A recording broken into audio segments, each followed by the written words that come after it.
All right, 35 federal judges just filed joint demand for immediate criminal investigation into President Trump. Not civil inquiry, criminal. $1.8 billion in fraud allegations. According to judicial complaint filed at 11:14 a.m., systematic defrauding of federal programs. I've got the 127 pages. Page 89 shows direct payments to Trump-owned entities from disaster relief funds. Here's what they're not covering. Page 94. $340 million diverted from Hurricane Maria reconstruction to private accounts controlled by Trump Organization subsidiaries. That's the filing, not speculation. But that's not the worst part. The forensic audit embedded in this complaint traces wire transfers through 7 shell companies, all leading back to properties Trump still profits from. Friday at noon, DOJ response deadline. Clock's running. Let me show you. Quick context. President Donald Trump, second term, currently serving. The issue, alleged diversion of federal disaster relief and infrastructure funds to Trump-controlled entities during first and second terms. Timeline.fast, 2 years ago, whistleblower complaint from Treasury Department filed. 6 months ago, Federal Judicial Conference launches unprecedented review. Today, 3-5 judges from across 9 circuits demand DOJ criminal investigation. That's the setup. Now, what, quote, is in the judicial complaint that everybody missed. This isn't partisan judges. The 35 signatories include 12 Republican appointees, 19 Democratic appointees, and 4 appointed by Trump himself.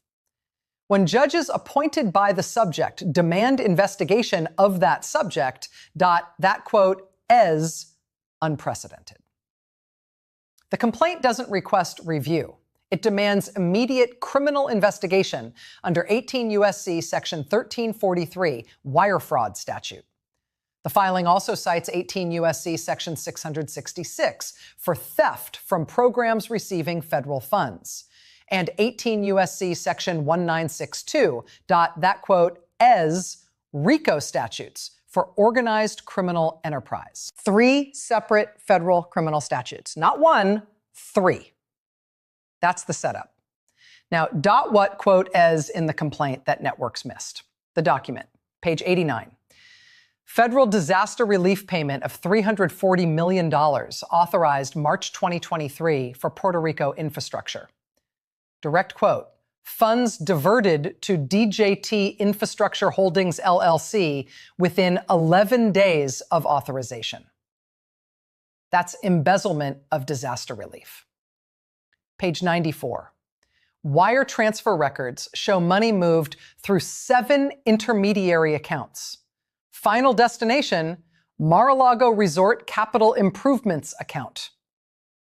Connects to the first one. Disaster money for Puerto Rico ended up renovating Trump's private club. That's federal program fraud. Gets worse. Page 103. Similar pattern with Texas border wall construction funds. $680 million appropriated, $290 million to Trump-linked contractors who subcontracted back to Trump entities. Numbers. $290 million marked for construction. $127 million actually spent on wall. $163 million unaccounted. The complaint includes photographs, sections of wall that were supposedly completed, never built. Payment records show 100% completion for non-existent construction. Page 107 has the contractor invoices, signed off by OMB officials. Work verification, approved. Actual work completed, none. 3 findings, same pattern. Federal funds authorized for public purpose, diverted through shell companies, ended in Trump-controlled accounts. All documented, pages 89 to 118. But wait, page 112. Email from Treasury official to OMB. Payment routing appears irregular, requesting verification of vendor legitimacy. That's federal employees flagging this in real time. Response from OMB director, a Trump appointee. Authorization stands. Process payment immediately. Direct order to override the red flag. Timeline proves intent. March 2023, Treasury flags irregular routing. March 2023, OMB overrides objection, approves payment. April 2023, funds appear in Trump accounts. 11 days between flag and final transfer. Someone pushed it through. The complaint identifies 4 additional federal programs. Infrastructure Investment Act funds, $420 million. Irregularities. FEMA disaster grants, $340 million. Irregularities. Border security appropriations, $290 million. Irregularities. Veterans Affairs construction, $230 million. Irregularities. Total, $1.8 billion. Not isolated incident. Pattern across 4 years and 6 different federal programs. Page 116 breaks down the shell company structure. 7 companies, all registered in Delaware and Nevada. Dot states with minimal disclosure requirements. DJT Infrastructure Holdings, LLC. TBD Contractors, Inc. American Border Solutions, LLC. Patriot Construction Group. Federal Projects Management Corporation. Infrastructure Development Associates. U.S. Rebuild Partners. All share the same registered agent, all list different addresses, all route money to the same final accounts. Trump Organization subsidiaries. Page 124, conclusion. Systematic exploitation of federal appropriations process constitutes ongoing criminal enterprise. Not potential violations, criminal enterprise. That's RICO territory. Subscribe, more documents dropping on this. Tuesday, 11:34 a.m. Here's what happened. Chief Judge Patricia Menendez of the Ninth Circuit filed the complaint electronically. 34 additional judges from circuits nationwide co-signed within 6 minutes. This court has obligation to report credible evidence of ongoing federal crimes. Stock market dropped 340 points in first hour. Immediate consequences? DOJ received formal complaint at 11:41 a.m. 7 minutes after filing. White House press office went silent for 94 minutes. No statement. 3 Republican senators called for independent counsel by 2:17 p.m., 2 hours and 43 minutes. That's how fast this moved. While everyone focused on the $1.8 billion number, the complaint simultaneously requested immediate freeze of 23 specific bank accounts tied to Trump entities, asset preservation motion, they're trying to stop money from moving, federal court response, emergency hearing scheduled for Thursday at 9 a.m. to consider freeze request. That's documented in district court docket entry filed at 3:47 p.m. This isn't just investigation demand. They're moving to secure evidence and assets. The asset freeze request includes specific account numbers, specific banks, JP Morgan Chase, Deutsche Bank, Bank of America, that all named in the filing. Judge Menendez's statement at 4:15 p.m. The Judicial Conference has constitutional duty when presented with evidence of this magnitude, not concerning allegations, evidence of this magnitude. Republican-appointed Judge Thomas Crawford, one of the signatories. This transcends politics. The documented fund flows demand explanation. Trump appointee Judge Sarah Mitchell also signed. When your own appointee joins complaint against you, that quotes isolation. By 6 p.m., House Oversight Committee announced emergency session for Thursday. Senate Judiciary followed at 6:34 p.m. Bipartisan hearing scheduled. By 7:30 p.m., former Republican House Speaker Paul Ryan issued a statement. If these allegations are accurate, this represents fundamental betrayal of public trust. Ryan hasn't criticized Trump publicly in 3 years. Now he's calling it betrayal.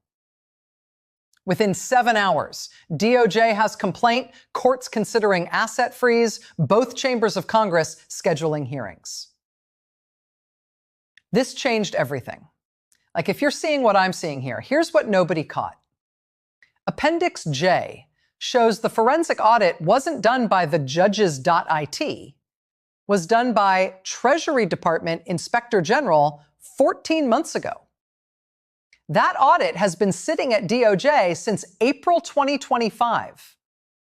This wasn't in initial coverage. This is DOJ already knew. The connection? Inspector General completed criminal referral April 2025. DOJ took no action for 14 months. Judges finally forced their hand by going public. That's obstruction by inaction. Numbers tell the story. April 2025, IG sends referral to DOJ. May 2025, DOJ acknowledges receipt. June 2026, still no investigation opened. 14 months, no action. The Inspector General's office sent 3 follow-up inquiries. May 2025, September 2025, January 2026. Each time, review ongoing. No actual investigation, no grand jury, no subpoenas, nothing. Why this matters. Attorney General is Trump appointee, refused to act on referral about Trump. Judges had to circumvent DOJ's chain of command. Former Inspector General Michael Patterson confirmed the referral's existence in statement released at 5:47 p.m. Tuesday. Quote, "My office transmitted comprehensive evidence of criminal activity. Action was warranted then. It's overdue now." That's independent verification from the investigator. Appendix J includes the IG's original transmittal letter. Recommend immediate grand jury presentation and asset preservation measures. DOJ ignored both recommendations for 14 months. This changes the scandal from Trump fraud to Trump fraud plus DOJ cover-up. Now it's 2 investigations needed: Trump's fund diversion and why DOJ buried the referral. 3 House Republicans already calling for Attorney General's resignation as of 8 p.m. Tuesday. This is bigger than the fraud. How we got here. 4 years ago, Trump's first-term OMB director flagged unusual payment routing patterns internally. 2 years ago, Treasury Department whistleblower filed formal complaint after director's concerns were ignored. 14 months ago, Inspector General completed forensic audit, made criminal referral to DOJ. Quote from back then, "Without immediate action, ongoing diversion will continue." What happened? OMB director reassigned to different department. Whistleblower placed on administrative leave. Inspector General's referral buried at DOJ. Each time, pattern continues. Accountability avoided. Until Tuesday. Judges saw the Inspector General's audit, likely leaked by frustrated investigators, and used constitutional authority to go public. The Judicial Conference has independent power to report federal crimes. They don't need DOJ permission. They bypassed the entire executive branch. This is the constitutional check when one branch fails. Judiciary forcing executive accountability. Not theoretical separation of powers, real-time application. What broke the pattern? Judges stopped waiting for DOJ to act and filed their own criminal complaint to create public record. Stay with me. What experts are saying changes this. What experts are saying, former U.S. Attorney General under Reagan, Edwin Meese III, conservative icon. Wire transfer evidence appears damning. Investigation is minimum required response. Translation, even Reagan's AG sees criminal case. Former federal prosecutor and CNN legal analyst Preet Bharara, 35 judges don't do this lightly. The evidence threshold here is extraordinary. Keyword, extraordinary, means this isn't routine complaint.judges risked careers filing this. Even former Trump White House counsel Don McGahn. If Inspector General made referral 14 months ago, DOJ's silence is indefensible. When Trump's own former counsel criticizes DOJ inaction publicly, separation from client. Consensus. Wire transfer documentation establishes probable cause. DOJ's 14-month delay appears politically motivated. Judicial conference filing is constitutionally sound, but unprecedented. That's professional analysis, not spin. Constitutional law professor Jonathan Turley testified for Trump in first impeachment. The judicial complaint mechanism is legitimate. If the evidence matches their description, investigation is warranted. Former Assistant U.S. Attorney and legal analyst Kim Whaley, 7 shell companies routing federal funds to Trump properties, that quote, "s the definition of wire fraud." Former Republican Senator Jeff Flake, 12 Republican-appointed judges signed this. That tells you the evidence transcends partisanship. Former FBI Director under Trump, Christopher Wray, Inspector General referrals demand response. 14 months of silence raises serious questions. Federal money crimes expert and George Washington University professor Jessica Tillotman, diversion of disaster relief funds is among most serious fraud categories. Criminal intent appears documented. Even conservative legal scholar at Federalist Society, Josh Blackman, judges have statutory duty to report crimes. This filing, while unusual, is within their authority. Former federal prosecutor Barbara McQuaid handled public corruption cases for a decade. The email overriding Treasury's objection is devastating, shows knowledge and intent. Former Deputy Attorney General under Bush, Larry Thompson, when your own Treasury Department flags it and you override, that quotes consciousness of wrongdoing. Range from Reagan appointees to Trump's own former officials. Different politics, same assessment. Evidence is serious. DOJ delay is indefensible. Investigation is mandatory. Nobody defending the fund transfers. Only question is consequence, timeline. Fair counterpoint. Trump's attorneys say all payments went through standard federal procurement processes with proper authorization. Their case, payments to Trump-affiliated contractors were lowest bids on public contracts, legal and competitive. Shell companies are standard corporate structure for liability protection in construction industry. Former Trump Attorney General William Barr, complex financial arrangements aren't automatically criminal. That's legitimate. What they have, bid records show Trump entities submitted competitive proposals. OMB approved every payment through standard channels.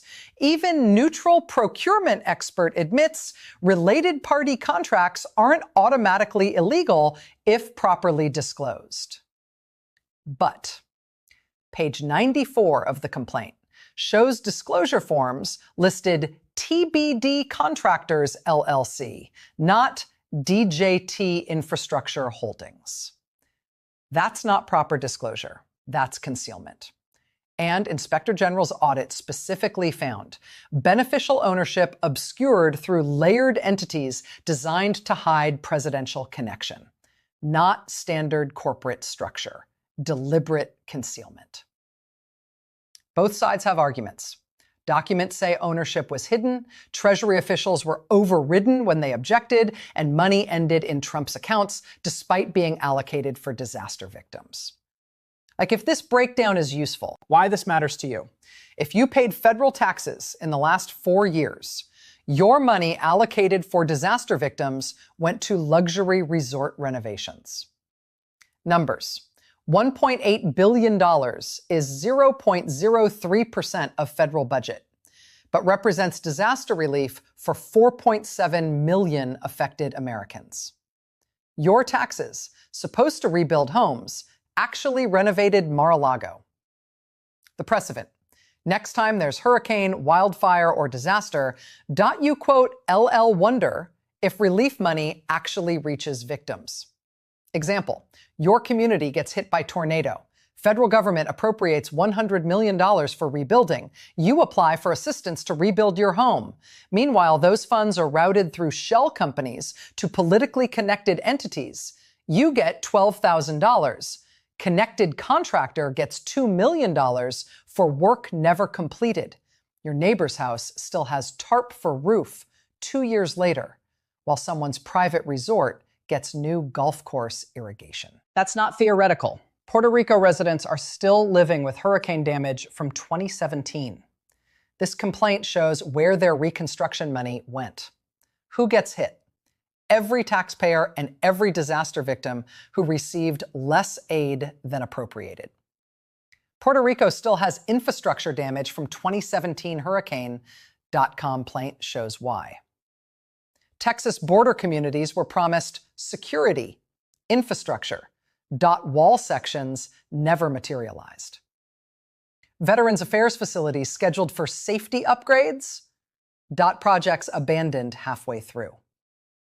Bottom line, if you've ever wondered why disaster relief feels inadequate when Congress appropriates billions, this shows where it went. What people are doing, demanding financial transparency on all federal disaster appropriations, supporting legislation requiring beneficial ownership disclosure for federal contractors. Knowledge helps. How Trump responded made it worse. Truth Social post at 1:47 p.m. Tuesday. Radical judges trying to interfere with presidency. Witch hunt continues. All payments 100% legal. Quote, they're terrified of 2028. Reaction. Legal experts noted Post didn't deny the payments, just claimed they were legal. Stock market dropped another 180 points after Post. Investors wanted detailed rebuttal, got attack on judges. White House press secretary responded at 3:23 p.m. The president's businesses operate independently. All federal contracts follow standard processes. Then Tuesday evening, Trump attorney Alina Habba held press conference claiming partisan hit job.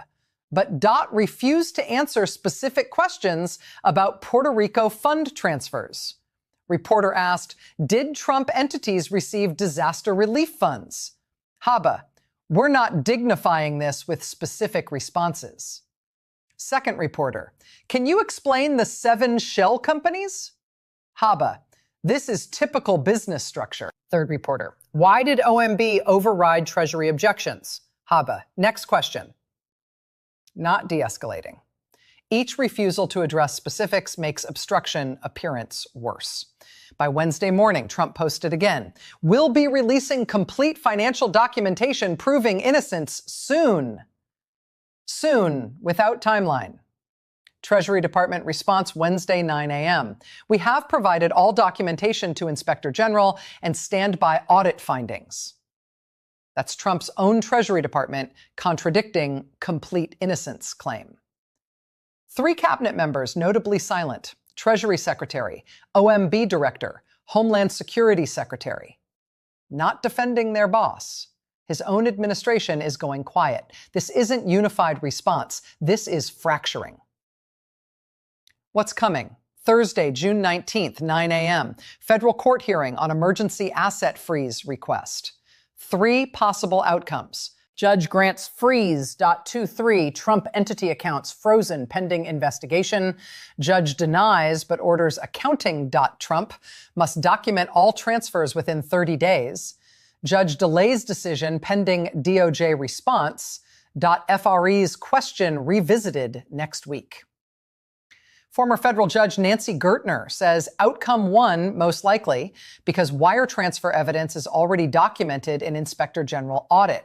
The accounts targeted for freeze hold estimated $1.8 billion, exactly matching the alleged diverted amount. If frozen, Trump Organization loses operational cash flow, can't pay contractors, can't process transactions, financial paralysis.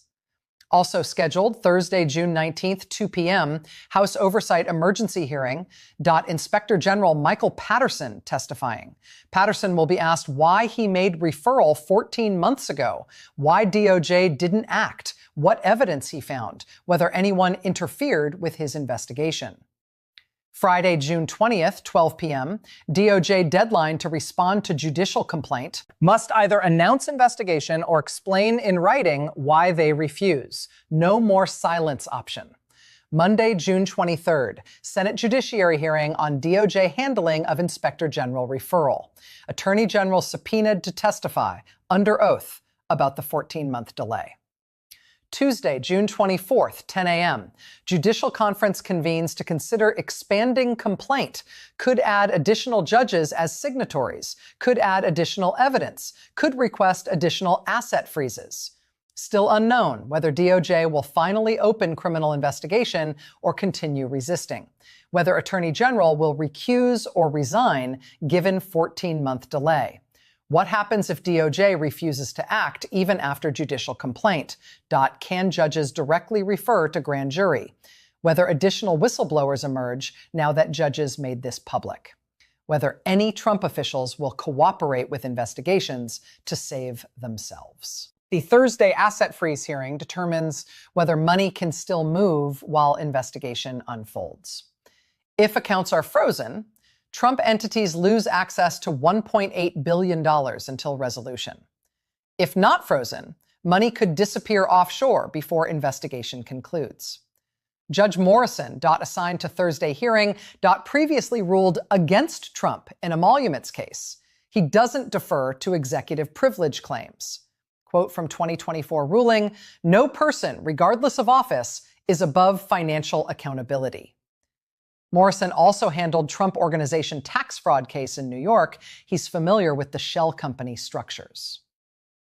Friday's DOJ response determines whether department opens investigation voluntarily or waits for congressional/judicial pressure to force action.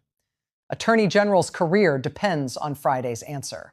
Either investigate the president who appointed him or face obstruction allegations himself. Some legal experts say if DOJ refuses, judges could take extraordinary step of directly convening grand jury. Never been done. Constitutional crisis territory. But the judicial complaint cites that authority. 48 hours until asset freeze decision. 72 hours until DOJ must respond. 1 week until Senate investigates DOJ's investigation failure. Timeline is compressing. Subscribe. I'll break down what happens at Thursday's asset freeze hearing. That's where we are. President Trump facing unprecedented judicial complaint, potential asset freeze, and bipartisan congressional investigations into $1.8 billion in alleged fraud. Surface read, judges versus president. But the deeper issue is Treasury Inspector General documented this 14 months ago. DOJ buried it, and judges had to force accountability through constitutional powers nobody's used in modern history. Thursday's hearing determines whether Trump's money keeps moving or gets frozen. Friday's DOJ response determines whether they investigate or face obstruction allegations themselves. The constitutional system is being tested. Judiciary versus executive. Separation of powers in real time. Story's moving. Subscribe for the breakdown when Thursday's asset freeze hearing concludes. I read the documents so you don't have to. 127-page judicial complaint. Every exhibit, every wire transfer, every shell company, every page of the Inspector General's forensic audit that DOJ tried to bury. 35 judges.in, including Trump's own appointees, put their names on this. That's not partisanship. That's evidence. Thursday, 9 a.m., Judge Morrison decides if the money stays or goes. More coming.